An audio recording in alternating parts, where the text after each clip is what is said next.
The only woman on Tennessee's death row is asking the courts to reconsider her death sentence.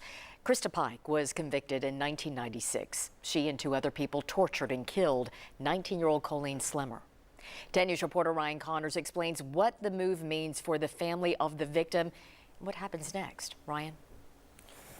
Robin, Christa Pike has tried on 3 separate occasions on both state and federal levels to get off of death row, but they've all failed. That's not stopping her and her legal team from giving it another try.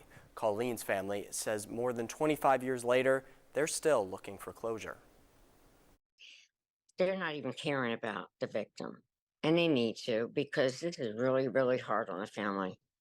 You know, I went through hell, to be honest, and it's not right. Colleen was tortured. That's the reaction of Colleen Slemmer's mother to a recent request from her daughter's killer. Christa Pike wants her death sentence reconsidered. She shouldn't have any appeals. Her appeals were done 2 years ago. So I don't understand why this has all of a sudden come up. She was sentenced to death. Everything was all done. It's been 28 years.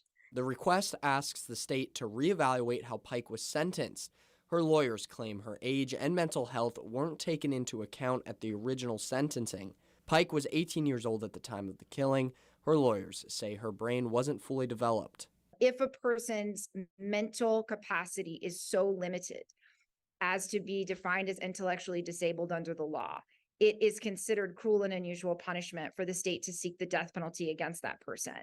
Criminal defense attorney Chloe Akers is familiar with those sentencing laws. She represented Tyshawn Brooks in a case that went to the state Supreme Court. The court ruled juveniles are constitutionally different than adults for sentencing purposes. Akers says because Pike was 18 at the time of the crime, her case is different.